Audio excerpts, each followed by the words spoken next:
ربیع الاول کا مہینہ ہے۔ اس مہینے کے اندر مختلف واعظین، خطباء سے، مدرسین سے آپ نے نبی علیہ الصلوۃ والسلام کی زندگی پر مختلف سیرت کے بیان بھی سنے، نبی علیہ الصلوۃ والسلام کے اخلاق کا تذکرہ بھی سنا۔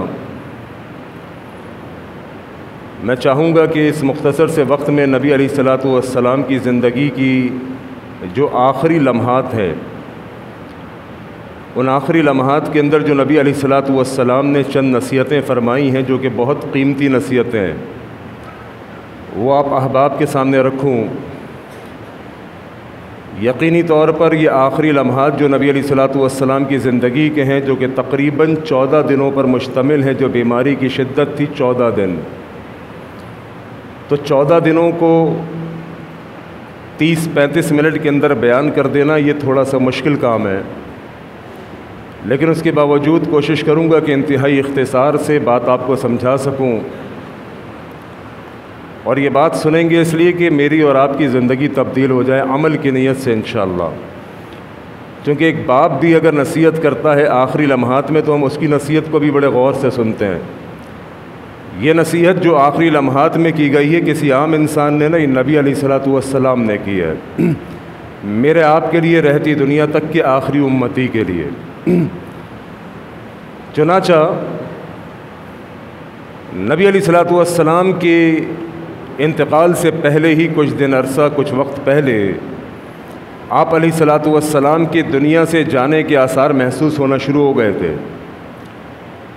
آپ کی بہت ساری باتوں سے ایسا محسوس ہوتا ہے کہ اب آپ کے دنیا سے جانے کا وقت قریب آ چکا ہے۔ معاذ رضی اللہ تعالیٰ عنہ کو یمن کا گورنر بنا کے بھیجا، تو معاذ رضی اللہ تعالیٰ عنہ کو کہا کہ اے معاذ، دین کے متعلق جو کچھ بھی تو معلومات حاصل کرنا چاہتا ہے مجھ سے معلوم کر لے، مجھ سے سیکھ لے، کیونکہ معلوم نہیں کہ آئندہ سال تو واپس آئے تو میں ہوں یا نہ ہوں۔ ایسے بہت ساری چیزیں تھیں جن سے محسوس ہو رہا تھا کہ اللہ کے نبی علیہ الصلوۃ والسلام اس دنیا سے رخصت ہونے والے ہیں۔ اپنی بیٹی فاطمہ کو کہا کہ بیٹی فاطمہ، تیرے باپ کے دنیا سے جانے کے آثار بہت قریب ہیں۔ قرآن مجید کی جو آیت نازل ہوئی اذا جاء نصر اللہ والفتح، اس سے بھی ایسا محسوس ہو رہا تھا کہ نبی علیہ الصلوۃ والسلام کے ذمے جو دین کی دعوت، جو دین کی تبلیغ کا کام اللہ رب العالمین نے دیا تھا وہ اب مکمل ہو چکا ہے۔ الیوم اکملت لکم دینکم واتممت علیکم نعمتی ورضیت لکم الاسلام دینا۔ اس سے بھی ایسے ہی محسوس ہونے لگا کہ دین کامل ہو چکا ہے، دین مکمل ہو چکا، جو دین کی دعوت کا ذمہ اللہ رب العالمین نے پیارے حبیب جناب محمد رسول اللہ صلی اللہ علیہ وسلم کے ذمے لگایا تھا، وہ مشن، وہ کام مکمل ہو چکا ہے۔ چنانچہ ماہ سفر کا آخری پیر اللہ کے نبی علیہ الصلوۃ والسلام کسی انتقال کے سلسلے میں جنت البقیع تشریف لے گئے۔ جنت البقیع سے واپسی کے اوپر امی عائشہ رضی اللہ تعالیٰ عنہ کے گھر پہنچے تو دیکھا امی عائشہ رضی اللہ تعالیٰ عنہ یوں سر کو پکڑی ہوئی ہیں۔ پیارے آقا کریم جناب محمد رسول اللہ صلی اللہ علیہ وسلم نے اپنی چہیتی بیوی حضرت عائشہ سے پوچھا، عائشہ کیا ہوا؟ امی عائشہ رضی اللہ تعالیٰ عنہ فرمانے لگی، اللہ کے نبی، میرے سر میں بہت درد ہو رہا ہے۔ نبی مہربان جناب محمد رسول اللہ صلی اللہ علیہ وسلم نے کہا، عائشہ یوں نہ کہو، بلکہ مجھ محمد کے صلی اللہ علیہ وسلم میرے سر میں بھی بہت درد ہو رہا ہے۔ اور امی عائشہ رضی اللہ تعالیٰ عنہ فرماتی ہیں یہ سر کا درد نبی علیہ الصلوۃ والسلام کی بیماری کی ابتدا تھا۔ یہ سر کا درد نبی علیہ الصلوۃ والسلام کی بیماری کی ابتدا تھا، اس کے بعد اللہ کے نبی علیہ الصلوۃ والسلام بہت شدید بیمار ہو گئے۔ تقریباً 14 دن اللہ کے نبی صلی اللہ علیہ وسلم شدید بیمار رہے، اور انہی بیماری کے دنوں میں نبی علیہ الصلوۃ والسلام ایک دن شدت کا بخار تھا، سردی بہت زیادہ لگ رہی تھی، اور باری تھی میمونہ رضی اللہ تعالی عنہا کے گھر کی۔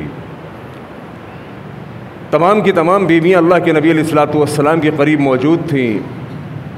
باری ہے میمونہ کی رضی اللہ تعالیٰ عنہ، کیونکہ اللہ کے نبی علیہ الصلوۃ والسلام نے ایک سے زائد نکاح کیے ہوئے تھے۔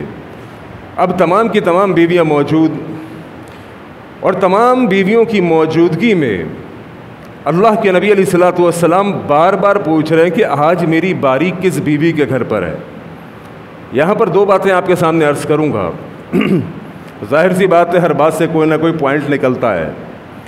ایک تو یہ کہ اللہ کے نبی علیہ الصلوۃ والسلام نے ایک سے زائد نکاح کیے تھے۔ آج اس معاشرے کے اندر ایک سے زائد نکاح کو برا سمجھا جاتا ہے، ایسا ہے یا نہیں ہے؟ بیوی ایک ہو، گرل فرینڈ دو ہو، کوئی پرواہ نہیں، بیوی کو بھی کوئی پرواہ نہیں۔ بیوی کہتی ہے ٹھیک ہے گرل فرینڈ ہی تو ہے نا، بیوی تھوڑی ہے، بیوی تو میں اکیلی ہوں۔ یعنی اس کو حرام کام کے اوپر وہ راضی ہے۔ اگر وہ دوسری شادی کر لیتا ہے تو وہ بیوی ناراض ہو جاتی ہے، طلاق لے لیتی ہے، میکے چلی جاتی ہے، زمانے کی انگلیاں اٹھتی ہیں۔ یہ کیسا انسان ہے؟ عیاش آدمی ہے۔ ایک بیوی اس کو پوری نہیں پڑ رہی تھی۔ وہ اللہ کے بندو، ایک سے زائد نکاح کرنا پیغمبر ذیشان جناب محمد رسول اللہ کی سنت ہے صلی اللہ علیہ وسلم۔ آج اللہ کے نبی علیہ الصلوۃ والسلام شدید ترین بیماری کے دن اللہ کے نبی علیہ الصلوۃ والسلام میمونہ رضی اللہ تعالیٰ عنہ کے گھر پہ موجود، اور بار بار پوچھ رہے ہیں آج میری باری کس بیوی کے گھر پر ہے۔ تمام کی تمام بیویاں سمجھ گئیں کہ اللہ کے نبی علیہ الصلوۃ والسلام کیا چاہتے ہیں۔ اللہ کے نبی کیا چاہتے ہیں؟ بیوی تو شوہر کی اتنی مطیع اور فرما بردار اگر ہو تو شوہر کی دل کی بات بھی جانتی ہے۔ اس بات کا مطلب کہ آج میری باری کس بیوی کے گھر پر ہے، یہ بار بار پوچھنا تمام بیویاں سمجھ گئیں۔ تمام بیویوں نے یک زبان ہو کے کہا اللہ کے نبی بیماری کے یہ دن آپ جس بیوی کے گھر پہ چاہے گزار لیں، ہمیں کوئی اعتراض نہیں، ہمیں کوئی اعتراض نہیں۔ جیسے ہی نبی علیہ الصلوۃ والسلام کو تمام بیویوں نے اجازت دی کہ بیماری کے دن آپ جس بیوی کے گھر پہ چاہے گزار لیں، ہمیں کوئی اعتراض نہیں، میرے نبی نے آواز دی فضل بن عباس، دوسری آواز دی علی رضوان اللہ علیہم اجمعین، دونوں کے دونوں اللہ کے نبی علیہ الصلوۃ والسلام کے پاس آئے۔ نبی علیہ الصلوۃ والسلام نے کہا کہ مجھے عائشہ کے گھر پہ منتقل کر دو۔ اللہ اکبر! یعنی نبی علیہ الصلوۃ والسلام بیماری کے یہ دن کس کے پاس گزارنا چاہ رہے تھے؟ حضرت عائشہ کے پاس رضی اللہ تعالیٰ عنہ۔ دیکھیے یہاں بھی ایک بات آپ کو سمجھاؤں، بیویاں تو نبی کی بہت ساری تھیں، لیکن تمام بیویوں کی موجودگی میں جو بیماری کے دن تھے اللہ کے نبی علیہ الصلوۃ والسلام وہ اپنی بیوی حضرت عائشہ کے پاس گزارنا چاہ رہے تھے۔ کیوں؟ اس سے ایک تو یہ معلوم چلا کہ اللہ کے نبی کو امی عائشہ رضی اللہ تعالیٰ عنہ سے بڑی محبت تھی، اور دوسری بات دیکھیں آپ میں سے تو شاید ہی کسی کی ایک سے زائد بیوی ہو، میری تو الحمدللہ 3 ہیں، آپ کو پتہ نہیں ایک سے زائد بیویوں کا تجربہ ہے یا نہیں، لیکن اولادیں آپ کی ضرور 2 3 4 ہوں گی، اولادیں آپ کی 2 3 4 ہوں گی۔ تو میں اولادوں پر رکھ کر سمجھا دیتا ہوں۔ آپ 2 3 4 شادیاں کریں گے تو پھر یہ بات بیویوں پر رکھ کر بھی سمجھاؤں گا تو زیادہ سمجھ آئے گی، لیکن فی الحال اولاد پہ سمجھ لیں، چونکہ آپ کے پاس اولادیں 2 3 موجود ہیں۔ آپ بیمار ہیں، آپ کے 3 بیٹے ہیں، 4 بیٹے ہیں، 5 بیٹے ہیں۔ بیماری کے دنوں کے اندر آپ چاہیں گے کہ اس بیٹے کے پاس میں زیادہ رہوں یا وہ بیٹا میرے پاس زیادہ قریب رہے جس سے میں زیادہ محبت کرتا ہوں یا جو میری زیادہ خدمت کرتا ہے۔ یہ فطری عمل ہے۔ بیماری کے دنوں میں انسان اس اولاد کے پاس رہنا چاہے گا، اور اگر بیویاں ایک سے زائد ہیں تو اس بیوی کے پاس رہنا چاہے گا جس سے زیادہ محبت ہو یا جو زیادہ خدمت کرتی ہو۔ نبی علیہ الصلوۃ والسلام نے کہا مجھے عائشہ کے گھر لے چلو، بیماری کے دن میں امی عائشہ کے پاس گزاروں گا۔ معلوم چلا اللہ کے نبی کو امی عائشہ سے محبت، اور امی عائشہ رضی اللہ تعالیٰ عنہ اللہ کے نبی علیہ الصلوۃ والسلام کی سب سے زیادہ خدمت گزار۔ اب فضل بن عباس یہاں پر آ کے کھڑے ہوئے، علی رضی اللہ تعالیٰ عنہ یہاں پر آ کر کھڑے ہوئے۔ اللہ کے نبی علیہ الصلوۃ والسلام نے ایک ہاتھ رکھا فضل بن عباس کے کاندھے کے اوپر، دوسرا ہاتھ رکھا علی رضی اللہ تعالیٰ عنہ کے کاندھے پر، اور چل دیے امی عائشہ کے گھر۔ بیماری کی شدت اتنی زیادہ تھی کہ نبی علیہ الصلوۃ والسلام خود سے چل کر نہیں جا سکتے تھے، لہذا دونوں کے کاندھوں پہ ہاتھ رکھے امی عائشہ رضی اللہ تعالیٰ عنہ کے گھر جب پہنچے، امی عائشہ رضی اللہ تعالیٰ عنہ اپنے سر کے تاج، اپنے خاوند امام الانبیاء جناب محمد الرسول اللہ کا یہ حال دیکھ کر رونے لگی کہ میرا خاوند اس حد تک بیمار کہ خود سے چل کے اللہ کے نبی میرے گھر نہ آ سکے۔ فضل بن عباس کے کاندھے پہ ایک ہاتھ، ایک علی کے کاندھے پہ ہاتھ. اللہ کے نبی بیماری کی حالت میں امی عائشہ کے گھر منتقل ہوئے. ماں عائشہ رو رو کے امی عائشہ کا برا حال. اس کے بعد امی عائشہ نے میرے نبی کو بستر پر لٹا دیا. بستر پر لٹانے کے بعد امی عائشہ رضی اللہ تعالیٰ عنہ فرماتی ہے کہ میں نے جو کچھ اللہ کے نبی سے سیکھا تھا وہ سب کچھ پڑھنا شروع کیا. قل هو اللہ احد، قل اعوذ برب الفلق، قل اعوذ برب الناس. آج یہ بات بھی یہاں پر روک کر آپ کو بولوں کہ ہم قرآن کو یا دعاؤں کو اس وقت استعمال کرتے ہیں جب ڈاکٹر مریض کو لا علاج کہہ دیتا ہے اور مریض گھر چلا جاتا ہے. ڈاکٹر نے لا علاج کہہ دیا کہ بھائی جان آپ اس کی خدمت کیجئے، اللہ اللہ کیجئے، اس کا کوئی علاج باقی نہیں ہے. ہم تب مریض کے اوپر بیٹھ کے سورہ یاسین کھولتے ہیں، ہم تب قرآن پڑھتے ہیں.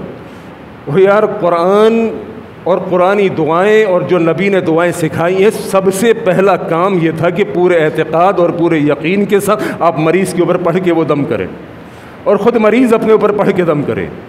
یقین کیجئے نارتھ کراچی اقصی مسجد کے اندر میرا درس تھا.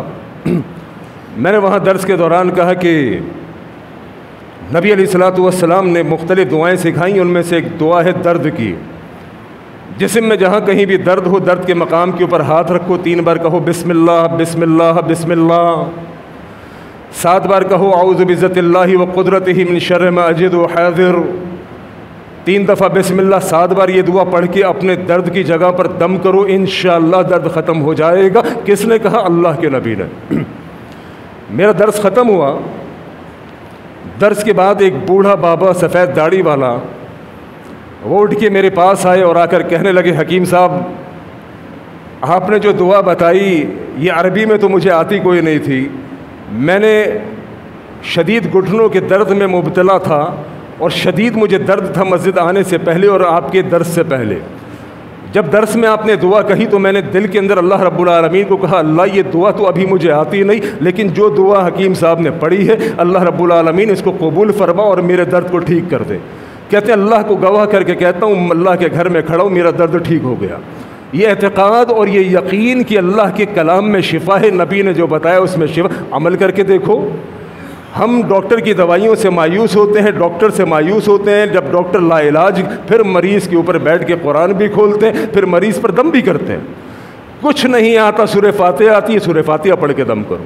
معمولی نہیں ہے سورہ فاتحہ. سورہ فاتحہ سورہ شفا ہے. پورے اعتقاد پورے یقین کے ساتھ مریض اپنے اوپر اور دیکھنے والا ساتھ جو اٹینڈنٹ ہے وہ مریض کے اوپر پورے یقین اور اعتقاد کے ساتھ چلتے پھرتے اٹھتے بیٹھتے سورہ فاتحہ پڑھے. یقین کیجیے آپ کا مریض ٹھیک ہو جائے گا. سعودیہ کے اندر شیخ توصیف الرحمان فرماتے ہیں کہ میری بیٹی کے دل میں سوراخ ہو گیا. میری بیٹی کے دل میں سوراخ ہو گیا. کہنے لگے کہ بیٹی کو لے کے میں جدہ ہسپتال گیا. ڈاکٹروں نے کہا کہ بھائی آپ کی بیٹی کے دل میں تو سوراخ ہے، آپریشن ہوگا. آپریشن 1 مہینے کے بعد ہوگا، فی الحال اس کو یہ دوائیاں کھلائیں.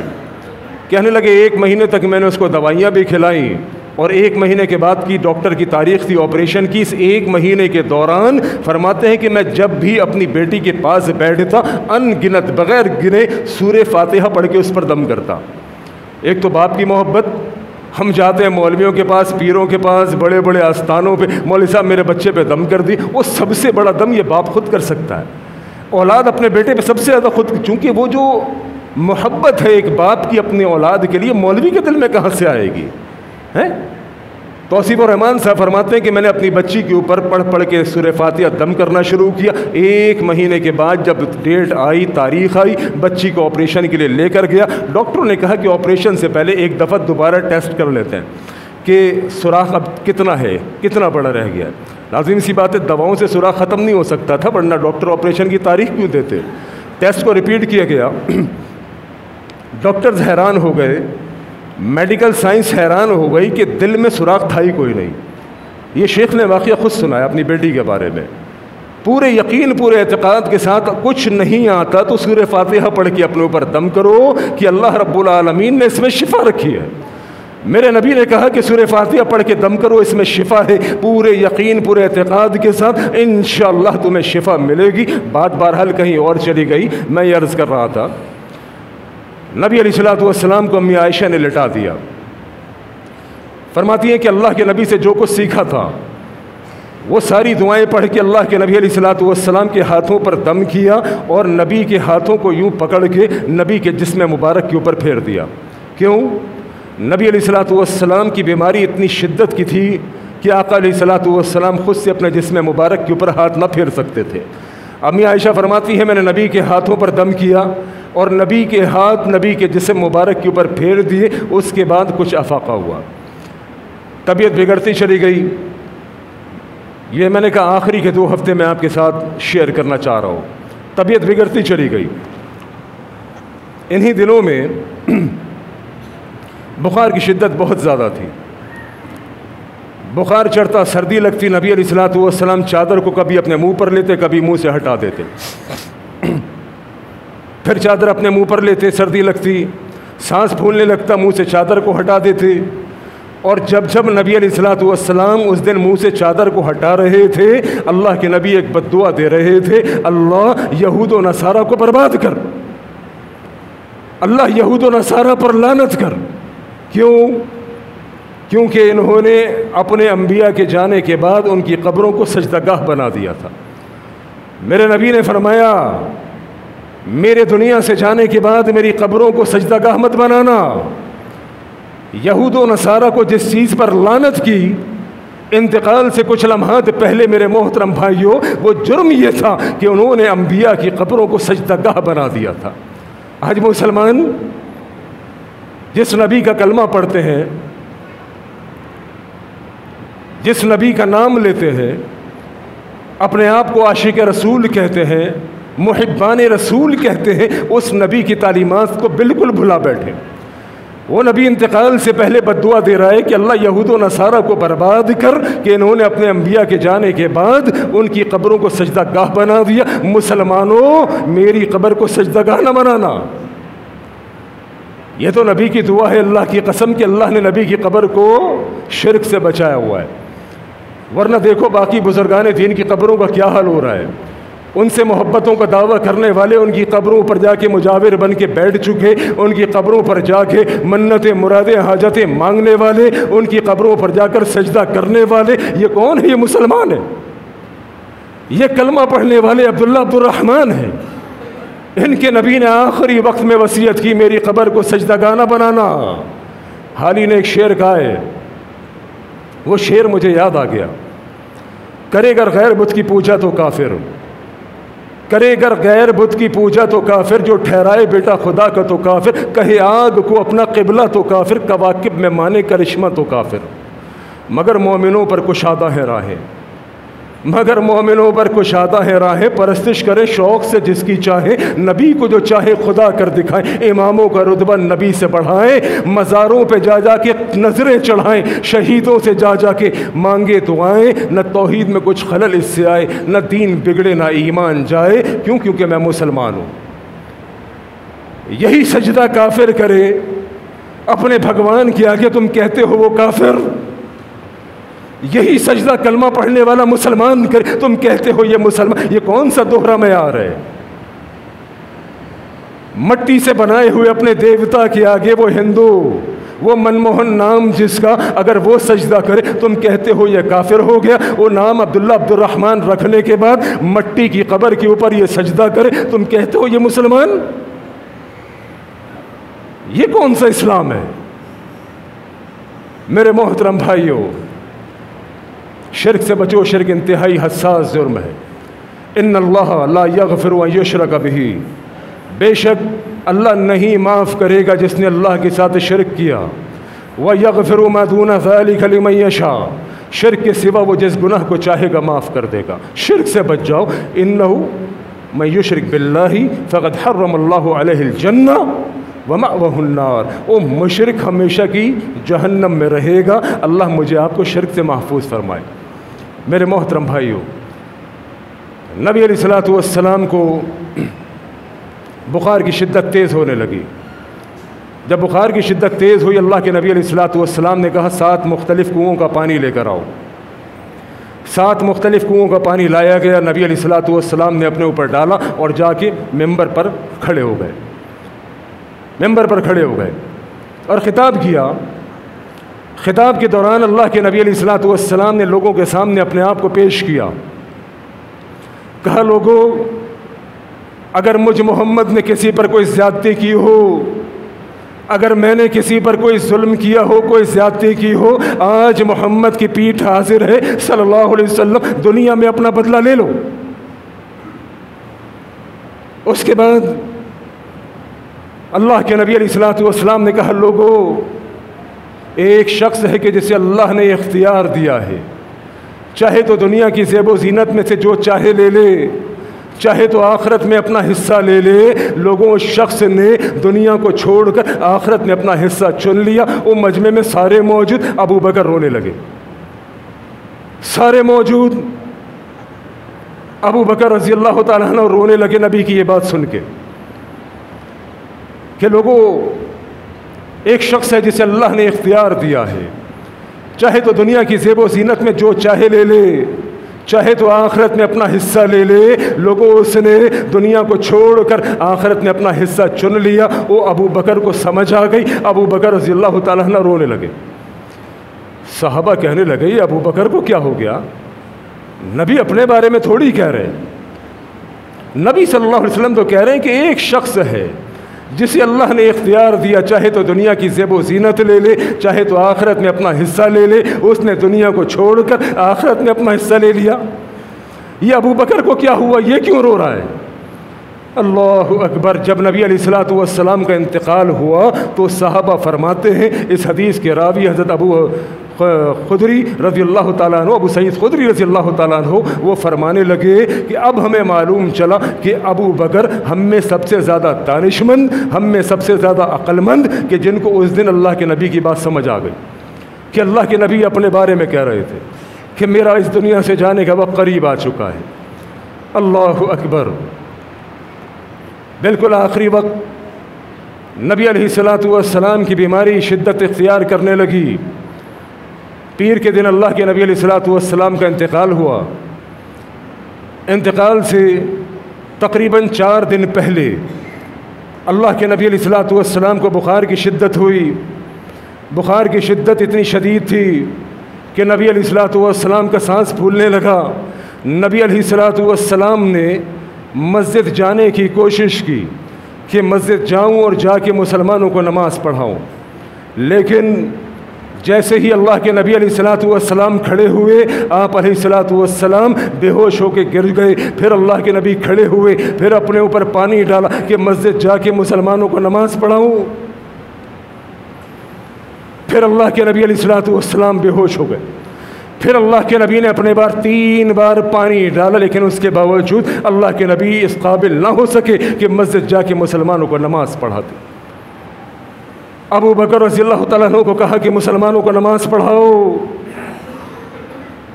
ابو بکر رضی اللہ تعالیٰ عنہ نے مسلمانوں کی جماعت کروائی، اور اس دن کے بعد سے نبی علیہ الصلوۃ والسلام کے انتقال تک کل 17 نمازیں بنتی ہیں جو ابو بکر رضی اللہ تعالیٰ عنہ نے نبی کی زندگی میں پڑھائی۔ یعنی نبی کی زندگی میں نبی کے مصلی پر کھڑے ہونے والا ابو بکر رضی اللہ تعالیٰ عنہ۔ یہ مقام کس کا ہے؟ سیدنا ابو بکر صدیق رضی اللہ تعالیٰ عنہ کا، کہ نبی علیہ الصلوۃ والسلام کی زندگی کے اندر اگر نبی کے مصلی پر کوئی کھڑا ہوا تو وہ ابو بکر ہے، اور 17 نمازیں نبی کی زندگی میں ابو بکر رضی اللہ تعالیٰ عنہ نے پڑھائی۔ بیماری بڑھتی چلی گئی۔ انہی دنوں میں اللہ کے نبی علیہ الصلوۃ والسلام نے اپنی شہزادی فاطمہ کو بلایا، اپنی بیٹی فاطمہ کو قریب کیا اور کان میں کچھ سرگوشی کی۔ فاطمہ رونے لگی، دوبارہ سرگوشی کی۔ فاطمہ رضی اللہ تعالیٰ عنہ مسکرا دی۔ نبی کے انتقال کے بعد لوگوں نے پوچھا، اے فاطمہ، اللہ کے نبی نے کیا کہا تھا جو آپ رونے لگی، اور کیا کہا تھا جو آپ مسکرانے لگی؟ فاطمہ رضی اللہ تعالیٰ عنہ فرمانے لگی، پہلے میرے نبی نے، میرے بابا جان نے مجھے کہا، اے بیٹی، تیرے باپ کی دنیا سے جانے کا وقت قریب آ چکا ہے۔ اپنے باپ کی جدائی کا سن کر، اپنے باپ کے انتقال کا سن کر میں رونے لگی، لیکن ساتھ ہی اللہ کے نبی نے کہہ دیا، اے فاطمہ، رونا بند کر، جنت میں سب سے پہلے تو مجھ کو ملے گی اور جنت کی عورتوں کی تو سردار ہوگی۔ یہ خبر سن کے میں مسکرا دی۔ آخری دن نبی علیہ السلام پیر کا دن طبیعت شدید ترین خراب، امی عائشہ رضی اللہ تعالیٰ عنہ کے گھر میں موجود، امی عائشہ رضی اللہ تعالیٰ عنہ کی گود میں سر رکھا ہوا، فجر کی نماز کا ٹائم ہو گیا، چاشت کے وقت انتقال ہوا ہے، پیر کو چاشت کے وقت، یہ میں آپ کو بتا رہا ہوں پیر کی فجر کا وقت، پیر کی فجر، اللہ کے نبی حجرہ عائشہ میں موجود، نماز فجر کا ٹائم ہو گیا، لیکن میرے نبی علیہ السلام حجرہ عائشہ میں ہونے کے باوجود بیماری کی شدت اتنی زیادہ کہ مسجد نہ جا سکے، کھڑکی جو مسجد نبوی میں کھلتی تھی وہ کھڑکی کھولی، دیکھا ابو بکر مسلمانوں کی امامت کرا رہے اور لوگ نماز پڑھ رہے۔ لوگوں نے کئی دنوں سے اللہ کے نبی کو نہیں دیکھا تھا، چونکہ نبی علیہ السلام جن دنوں بیمار تھے، اللہ کے نبی نے فرما دیا سارے دروازے مین انٹرنس ساری بند کر دی جائے، ایک دروازہ کھلا رہے گا بس ابو بکر کا۔ یعنی اب سوچئے میرے نبی کو ابو بکر سے کمال محبت تھی۔ آج پیر کی فجر کا وقت اللہ کے نبی مسجد نہیں جا سکے، گھر میں موجود حجرہ عائشہ میں، لیکن کھڑکی کھول کے دیکھا ابو بکر مسلمانوں کی امامت کر رہے تھے، فجر کی نماز کا ٹائم تھا، ابو بکر رضی اللہ تعالیٰ عنہ کی نظر اپنے نبی کے اوپر پڑی، میرے نبی کے دیوانوں کی نظر، نبی کے صحابہ کی نظر نبی کے اوپر پڑی۔ لوگوں کو یہ سمجھ آیا کہ شاید اللہ کے نبی مسجد آ رہے ہیں نماز پڑھانے کے لیے۔ ابو بکر مصلی سے پیچھے ہٹنا شروع، قریب تھا کہ نماز میں فتنہ مچ جاتا، نبی نے ہاتھ کے اشارے سے کہا لوگوں نماز جاری رکھو۔ وہ نبی کے صحابہ کے جنہوں نے کتنے ہی دن سے اپنے نبی کو نہیں دیکھا تھا، آج جب اللہ کے نبی کی طرف انہوں نے نظر کی وہ پریشان ہو گئے کہ شاید اللہ کے نبی آ رہے، وہ خوش ہو گئے، لیکن اللہ کے نبی نے یہ کہہ کر کھڑکی بند کر دی۔ مسلمانوں نے اپنی نماز مکمل کی، پھر چاشت کا وہ وقت بھی آیا جب نبی علیہ السلام حجرہ عائشہ میں امی عائشہ رضی اللہ تعالیٰ عنہ کی گود میں سر رکھ کر لیٹے ہوئے تھے۔ اتنے میں عبد الرحمن امی عائشہ کے بھائی وہ تشریف لائے اور ہاتھ میں ان کی مسواک تھی، ہاتھ میں مسواک تھی۔ نبی علیہ السلام میں اتنی ہمت نہیں تھی بیماری کی شدت کی وجہ سے کہ بول سکتے کہ مجھے مسواک کرنی ہے۔ میرا نبی صفائی پسند، اللہ اکبر، بیماری کی حالت میں بھی اللہ کے نبی عبد الرحمن کی طرف دیکھنا شروع ہو گئے۔ امی عائشہ سمجھ گئی کہ اللہ کے نبی مسواک کرنا چاہتے ہیں۔ امی عائشہ رضی اللہ تعالیٰ عنہ نے اپنے بھائی عبد الرحمن سے مسواک لی، اپنے دانتوں سے مسواک کو نرم کیا اور اللہ کے نبی علیہ السلام کو مسواک کرنے کے لیے دے دی۔ اس بات پر امی عائشہ رضی اللہ تعالیٰ عنہ فرماتی ہے کہ مجھے فخر ہے دو چیزوں کے اوپر، ایک یہ کہ اللہ کے نبی علیہ السلام کے انتقال سے چند لمحات پہلے میرا لعاب اور اللہ کے نبی کا لعاب ایک ہو گیا۔ مسواک دانتوں سے چبا کے دی، اللہ کے نبی نے مسواک کی، فرماتی ہے کہ میرا لعاب نبی کا لعاب ایک ہو گیا۔ دوسرا، جس دن انتقال ہوا اس دن میری باری تھی، نبی علیہ السلام نے مسواک کی، اس کے بعد آقا علیہ السلام کو پیشاب کی حاجت ہوئی، پیشاب کے لیے اٹھنا چاہا، لیکن اللہ کے نبی علیہ السلام اتنے کمزور ہو چکے تھے بیماری کی وجہ سے کہ اللہ کے نبی علیہ السلام نہ اٹھ سکے، لہذا کسی کو بھیجا کہ جاؤ پیشاب کے لیے کوئی برتن لاؤ۔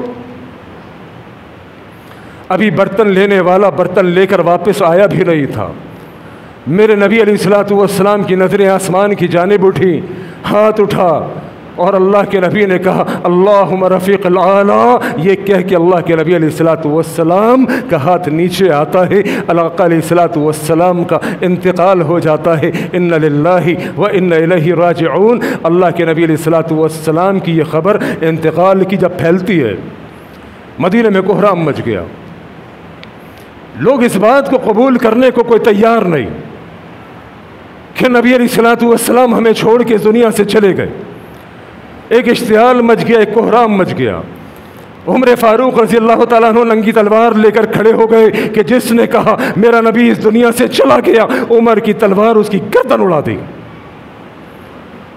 مسلمان اشتعال کے اندر نبی کی جدائی کا غم مسلمانوں سے برداشت نہ ہوا،